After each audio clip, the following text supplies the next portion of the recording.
마을 사람들이 불안에 떠는 동안 정작 스님은 태어났다. 낮에 절에 찾아온 이들이 물었다. 스님, 정말 호랑이가 밤마다 온다지요? 두렵지 않으십니까? 스님은 고요히 웃으며 고개를 저었다. 밤마다 기척은 분명 느껴진다. 그러나 그것이 호랑이일지 다른 인연일지는 알 수 없네. 두려움은 마음이 짓는 환영일 뿐일세. 그의 담담한 태도는 오히려 사람들의 등골을 서늘하게 했다. 분명 산길에 울려 퍼진 울음은 장정들이 확인한 호랑이의 소리였다. 그런데 스님이 공포를 느끼지 않는다는 사실이 더 기묘하게 다가왔다. 달빛이 맑게 퍼진 또 다른 밤, 절마당에 다시 울부짖는 소리가 울려 퍼졌다. 이윽고 무거운 그림자가 기둥 곁에 드리워졌다. 스님은 눈을 감은 채 염주를 굴리며 중얼거렸다. 오늘도 왔구나. 허나 나는 도망치지 않으리. 무엇이든 다 인연이니. 마치 오래된 손님을 맞이하듯 담담한 어투였다. 그것은 공포가 아니라 기다림에 가까웠다. 사람들은 산사의 이 괴이한 풍경을 전해 들으며 더 큰 수군거림을 이어갔다. 스님과 호랑이 사이엔 반드시 숨겨진 사연이 있다.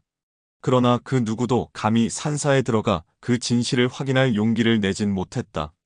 오직 스님만이 홀로 그 밤을 맞이하고 있었다. 결국 마을 젊은 장정 몇이 모여내기를 걸었다. 오늘 밤 산사에 숨어 호랑이를 직접 본 자에게 한 달치 쌀을 주자.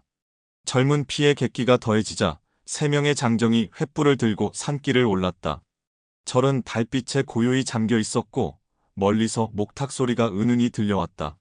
스님은 평소처럼 법당 안에서 경전을 읊조리고 있었다. 시간이 깊어가자 어둠 속에서 저벅저벅 발소리가 울렸다. 이내 골짜기 너머로 낮고 깊은 울음소리가 터져나왔다. 장정들은 몸을 웅크리며 횃불을 움켜쥐었다. 그 순간 검은 그림자가 절 마당을 가로질렀다. 눈빛은 붉게 빛나고 몸집은 우람했다. 분명 호랑이였다. 장정 하나가 비명을 지르려는 순간 스님이 문을 열고 나와 합장했다. 이 또한 인연이니 놀라지 말라. 그 말에 장정들은 얼어붙은 듯 움직이지 못했다. 호랑이는 이내 울음을 멈추고 마치 스님 곁을 지키듯 그의 발치에 앉았다. 놀라운 광경에 장정들은 두 눈이 휘둥그레졌다. 저건 어떻게 된 일이지? 스님 곁에서 호랑이가 순하게 앉아있다니. 이윽고 새벽닭이 울자 호랑이는 조용히 산속으로 사라졌다. 장정들은 부들부들 떨며 산을 내려가 소문을 퍼뜨렸다. 이제 마을은 더욱 술렁였다. 스님이 호랑이를 길들였단 말인가? 아니면 산신의 사자를 부린 것일까?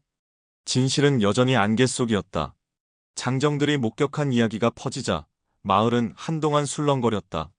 스님이 호랑이와 벗이라니 그런 법이 어딨나? 아무래도 도수를 부려 짐승을 부리는 게 틀림없다. 어르신들은 고개를 저으며 속삭였다. 옛날부터 산에는 산신령이 깃든다 했는데 혹시 스님이 그 산신령과 맺은 비밀스러운 계약 때문에 호랑이가 절에 드나드는 게 아니냐는 소문이었다. 아이들은 밤마다 울음을 터뜨렸고 장정들도 산길을 오르내리지 못했다. 장터에서는 호랑이 이야기가 빠지지 않았고 사람들은 두려움과 호기심 사이에서 갈팡질팡했다. 그럼에도 스님은 태어났다. 아침마다 마당을 쓸고 법당의 불을 밝히며 경전을 읊조렸다. 마치 호랑이의 출현이 더 이상 특별한 일이 아니라는 듯 평온하게 지냈다. 오히려 그의 눈빛에는 묘한 연민이 깃들어 있었다. 어느 날 한 용감한 마을 청년이 묻기를 주저하지 않았다. 스님, 호랑이가 정말 매일 밤 찾아옵니까? 왜 하필 스님만을 찾아오는 겁니까? 스님은 잠시 침묵하다가 부드럽게 대답했다.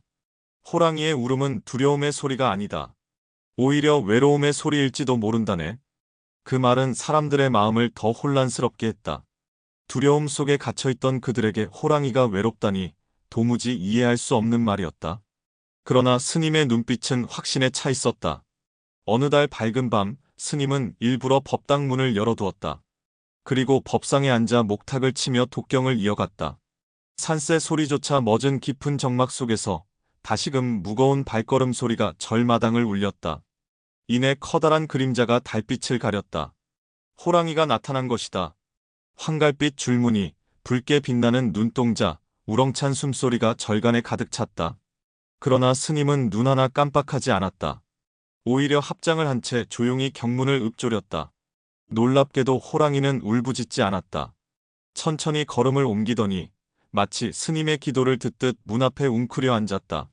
커다란 꼬리가 마당을 스치며 부드럽게 흔들렸다. 스님은 낮게 속삭였다. 그대도 중생이니 번뇌와 괴로움이 있을 것이다. 울음은 곧 마음의 고통이니라. 그 순간 호랑이의 눈빛이 흔들렸다. 잠시 후 낮게 그르렁거리더니 마치 슬픔 어린 울음 같은 소리를 냈다. 스님은 눈을 감고 더욱 깊이 기도를 이어갔다. 새벽이 밝자 호랑이는 조용히 일어나 산속으로 사라졌다. 발자국만이 촉촉한 땅에 남았다. 스님은 그것을 바라보며 미소 지었다.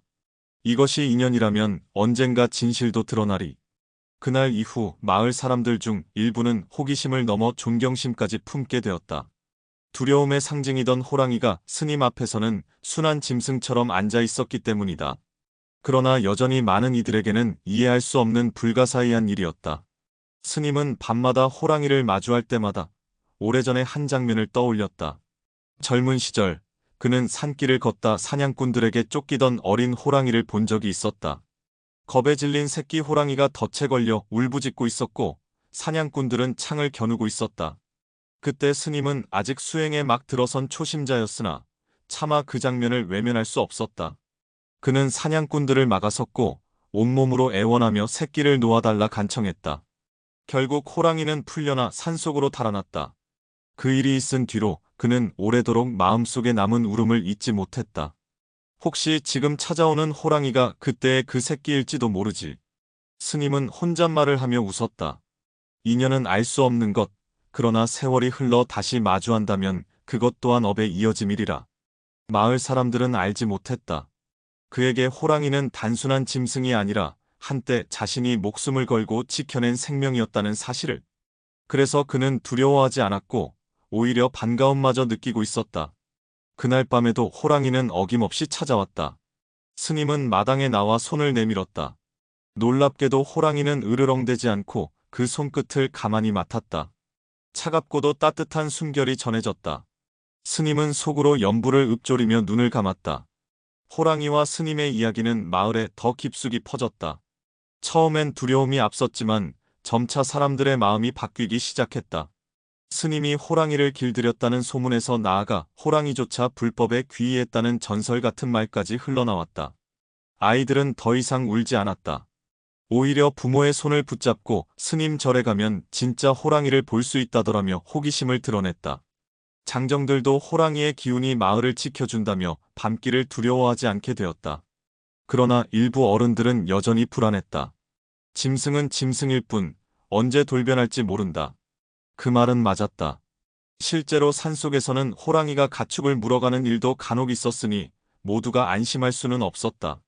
그럼에도 달라진 것은 분명했다. 스님과 호랑이의 인연은 마을 사람들에게 두려움을 넘어 경외와 신비로 다가왔다. 절에는 예전보다 많은 이들이 찾아와 공양을 올렸고 스님은 그 곡식과 음식을 다시 가난한 이웃들에게 나눠주었다. 호랑이가 마을을 위협하던 때는 지나갔다. 이제는 우리를 지켜주는 존재일지도 모른다.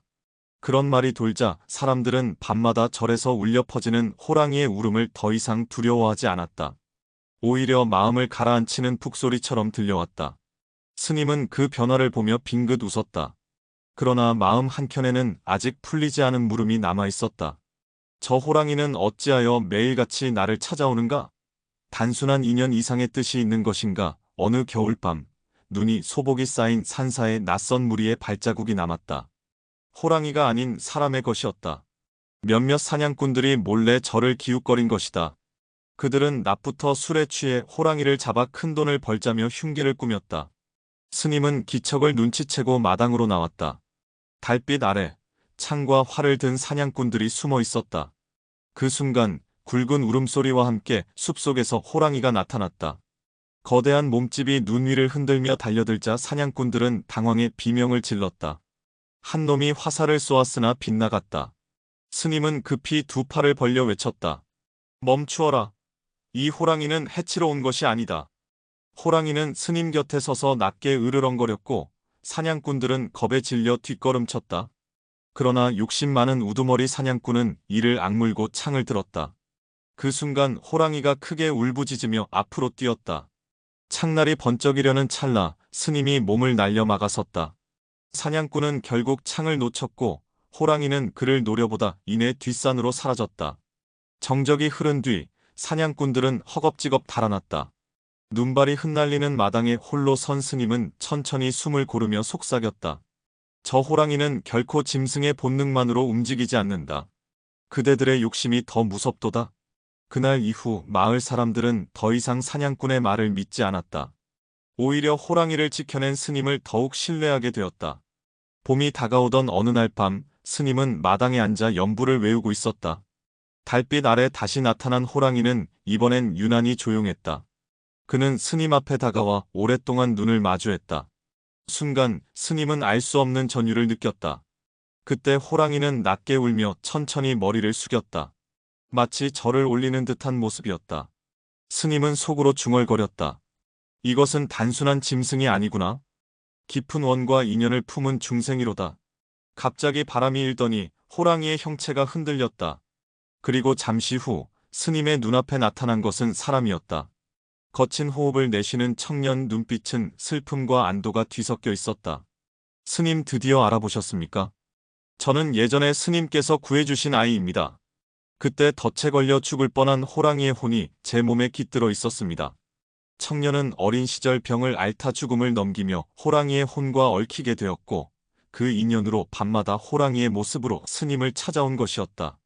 스님은 놀라움 속에서도 차분히 고개를 끄덕였다. 그대의 울음은 원망이 아니라 구원의 부르짖음이었구나. 이제 알겠다. 인연이 돌고 돌아 다시 우리를 만나게 한 것이로다. 청년은 눈물을 흘리며 땅에 엎드렸다. 산속을 배회하던 호랑이의 그림자는 사실 인간의 삶과 얽힌 어변이었다는 진실이 드러난 순간이었다. 청년은 마당에 무릎 꿇고 깊은 절을 올렸다. 그의 목소리는 떨렸으나 진심이 묻어났다. 스님, 저는 어릴 적 병으로 죽을 뻔했을 때 산신이 제게 호랑이의 혼을 붙여주셨습니다. 그래서 저는 낮에는 사람으로 살지만 밤이 되면 호랑이의 모습으로 변해 이 산을 떠돌아야 했습니다. 그는 눈을 감으며 말을 이었다. 그 고통 속에서도 유일한 의지처가 스님이셨습니다. 어릴 적 저를 살려주신 은혜, 잊을 수 없어 밤마다 찾아온 것입니다. 울음은 두려움이 아니라 제 사정을 알리고 싶은 외침이었습니다. 스님은 그의 어깨에 손을 얹었다. 그대가 겪은 괴로움이 크도다. 허나 그 울음 덕분에 마을 사람들도 두려움을 버리고 서로를 의지하게 되었으니 이미 큰 공덕을 쌓은 것이니라. 청년은 눈물을 흘리며 고개를 숙였다. 산속에서 들려오던 괴이한 울음은 사실 인간의 삶과 얽힌 사연, 그리고 은혜를 갚으려는 한 젊은이의 몸부림이었던 것이다. 청년의 정체가 밝혀진 뒤 마을 사람들은 더 이상 밤마다 들려오는 울음에 두려워하지 않았다. 오히려 그것을 연민과 공감의 눈으로 바라보았다. 그 울음은 호랑이의 포효가 아니라 사람의 사연이었구나. 스님이 아니었더라면 우리도 알지 못했을 거야. 마을은 변했다. 이웃 간의 마음을 더 나누게 되었고 서로의 어려움에 귀 기울이게 되었다. 절에는 더 많은 이들이 찾아와 공양을 올렸으며 스님은 그것을 모아 가난한 집에 나눠주었다. 밤마다 청년은 여전히 호랑이의 모습으로 산사를 찾았다. 그러나 이제는 울부짖지 않았다. 대신 마당에 조용히 앉아 스님의 기도를 들었다. 사람들은 그것을 보고 안도했다. 호랑이는 더 이상 공포의 상징이 아니라 마을을 지켜주는 수호자 같은 존재가 되었다. 스님은 그 모습을 바라보며 미소 지었다. 인연은 언제나 뜻밖의 모습으로 다가오지만 결국은 사람을 살리고 마을을 밝히는 길로 이어지는 법이니라. 세월이 흘러 청년은 점차 호랑이의 혼에서 벗어나기 시작했다. 스님의 기도와 마을 사람들의 진심 어린 마음이 그를 감싸 안으면서 밤마다 변하던 몸이 점차 인간의 모습으로 머무르게 된 것이다. 마지막으로 호랑이의 그림자가 절마당을 스친 날, 청년은 스님 앞에 무릎 꿇고 울며 고개를 숙였다. 스님, 이제는 제 안의 호랑이가 떠나갔습니다. 두렵고 외롭던 시간이 끝났습니다. 스님은 차분히 고개를 끄덕이며 말했다. 호랑이는 결코 그대를 괴롭힌 것이 아니었다. 오히려 그대를 지켜온 수호였으니 오늘까지 살아온 것이 바로 증거이니라. 청년은 눈물을 닦으며 합장했다. 그 순간 절마당에는 맑은 새벽 햇살이 비쳤다. 사람들은 기적이라며 감탄했고 그 이야기는 오래도록 전해졌다. 마을 사람들은 더 이상 밤마다 찾아오는 호랑이를 두려움의 존재로 기억하지 않았다. 그것은 은혜와 인연 그리고 인간과 짐승을 넘어선 깊은 사연이었다. 오늘날까지도 그 산사에는 전설이 남아있다. 밤마다 호랑이가 찾아왔던 것은 원한이 아니라 은혜와 인연을 갚기 위한 것이었다. 그 반전의 실화는 사람들에게 큰 교훈을 남겼다. 두려움의 그림자 속에도 따뜻한 진심이 숨어 있으며 인연은 언제나 예상치 못한 모습으로 돌아온다는 것이다.